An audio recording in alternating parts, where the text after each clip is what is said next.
Okay, we're going to do a quick little tutorial here on layers in Photoshop. So to start, you would need to download this. If you're watching this video, you can pause it and get that set up in Photoshop. And then you can restart it again. Layers are what make Photoshop so powerful. Like, this is the key thing. So if we can understand the idea of layers, then you're going to be set. So Photoshop, we can save to a whole bunch of files. We can save to a JPG, GIF, TIFF, whatever. A PSD file, and some people have been submitting their work as a PSD file, is a Photoshop file. It keeps all these layers. It kind of keeps the information for all the layers. So here's what our thing looks like. On each one of these, it's almost like an overhead sheet, if you can imagine an overhead sheet. And on each slice is a different shape. So we're going to try and make all these different shapes just by manipulating the layers. So I'm going to move this over here so I can see it a little bit better. And I notice it doesn't have the heart in the middle. And it looks like the square is in front of the triangle. So I want to move a couple of the layers. Now in that document it said you can rename them. It had a whole long way to go in and rename them.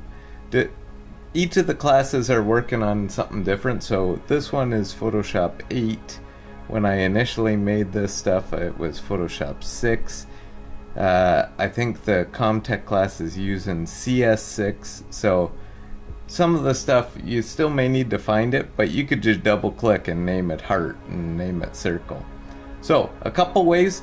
If I move the heart behind the circle, you can no longer see it.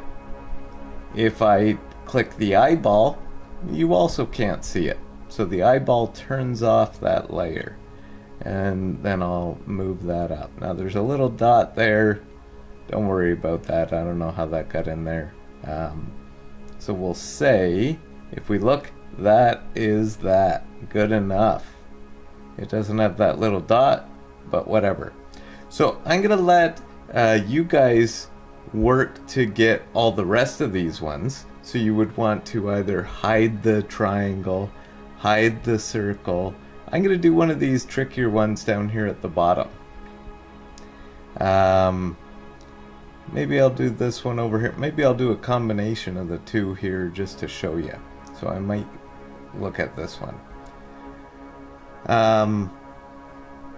So where was it again? In it, it looks like we need two triangles and a square. Or sorry, two stars and a square. So I'm going to get rid of all the stuff that I don't need. I need that square. Okay. I can turn that off. I'm going to leave it on for now. If you right click, now actually the star is above the square, so I'm going to bring it up so that it's above, but I need two now. So if you right click on here and say duplicate layer and just hit OK, you can call it whatever you want. Now I've got two layers, so I'm going to go to my move tool and move it so I can see the two layers. There we go. I've got two stars now. So I need to see what color I need them. The top one is going to be an orange color. So I'm going to come over to here and we'll make it as close as possible. I'm going to try and get an orange from down here. That looks pretty good, I think. I'm going to grab the fill tool from what we've been coloring lately and color that first triangle. Awesome. Now I'm going to hide that one for a second, and I need the other one to be brown. So I'm just going to go back into the orange, and there's like a scale of oranginess. So I'm going to go way down here and pick a brown. Oops. On a lot of them you need to select the correct layer. So I still had the other layer that wasn't there selected. And that's one of the powerful things with Photoshop, is you gotta pick the right layer.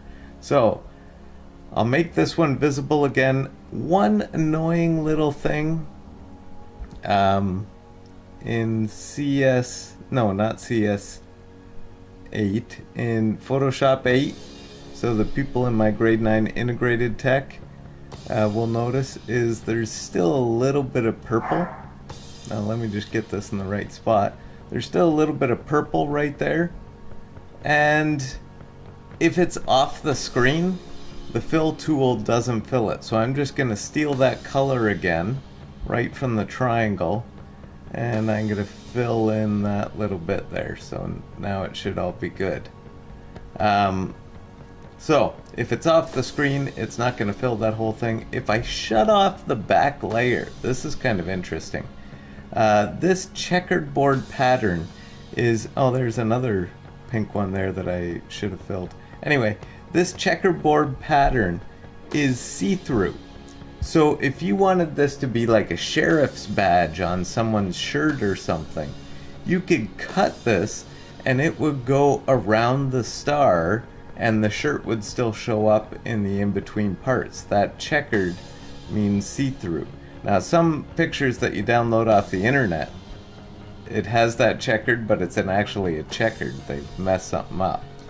With the blue there, you've now got a blue border. So if you had a purple shirt, it's going to have that blue border. This one will just show the purple shirt.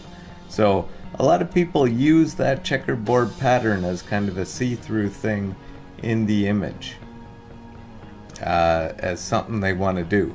Now, not all file types will keep this. So if you go up to this one right now is a PSD. A PSD keeps all the information for all the layers. That was what we were saying. This is a Photoshop file. So if you want to save something for your web page, we're going to be making e-portfolios later. You want to save it as something else, like a JPG or a TIF or a PNG. And to do that, it's easy. Right where you would name it, you just click that thing below it, and you have all these options. So there's JPG in there, which is most popular. If I want to keep that background see-through, I'm going to make it a PNG right here. And you can call it whatever you want. I'm going to save it into this folder and call it, I don't know, double or double star. I don't know, something like that. So I can remember later what it was, just in case I need to use it. And sure, we'll interlace or have none for the interlace. And there we go, we've saved that file. Okay, so see if you can go through and create all these different ones. It'll get you really good at manipulating layers and stuff like that. And especially if you're doing it with these shapes. We're going to be creating logos coming up, and that'll help you to be able to create these logos and have see-through spaces and everything.